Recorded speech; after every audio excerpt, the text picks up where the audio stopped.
This is a look at the learning environment domain, in particular Dimension 3.2, which is managing student behavior. This dimension is described as the teacher establishes, communicates, and maintains clear expectations for student behavior. This does cover the teacher standards 4A, B, C, and D, and the sources of evidence for this dimension are the formal observation, the classroom, and the pre-conference. We'll begin deconstructing or unpacking this rubric by looking at the proficient column, because remember always that proficient means rock solid. A proficient teacher is a very good teacher. So we're going to begin there, and we're going to focus on the keywords and the verbs as we go through each of these performance levels. So under proficient, I see here that this teacher consistently implements the campus and or classroom behavior system proficiently. Most students meet expected classroom behavior standards.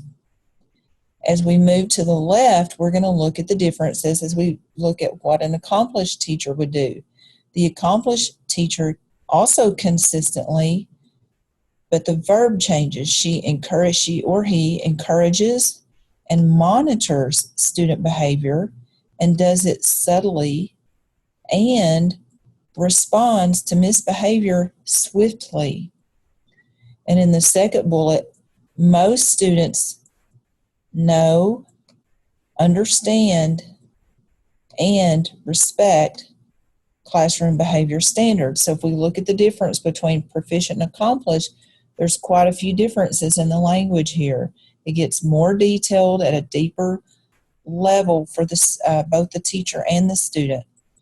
As we move over to distinguished, the teacher consistently monitors behavior subtly, reinforces positive behaviors appropriately, and intercepts misbehavior fluidly. So you see more descriptors on each of these. So not only does she monitor, but she does it very subtly.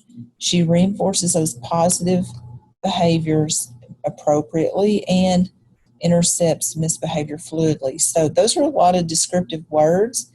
And think of that teacher that can continue to teach, not be interrupted, not draw a lot of attention to having to correct students, does it very quietly, easily, and just keeps moving on with the class. In the second bullet, the students and the teacher create, adopt, and maintain the classroom behavior standards. So again, this is a big difference.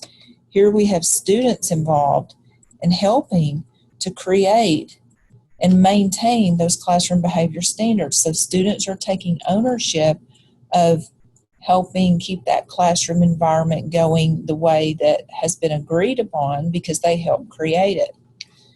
Now going back to the right, we'll look at the developing teacher. The developing teacher inconsistently implements the campus and/or classroom behavior system, and student failure to meet expected classroom behavior standards interrupts the learning. And then in the improvement needed teacher, the teacher rarely or unfairly enforces the campus or classroom behavior standards. And the student behavior impedes learning in the classroom. So look at the bottom, underneath the improvement needed column, you see the words teacher-centered actions.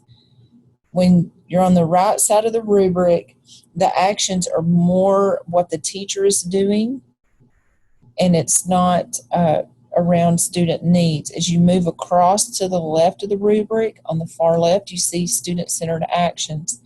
So the more the teacher gets toward the left of the rubric, the more and more engaged and active and involved the students are in a positive way, taking ownership, and it's a very positive classroom environment.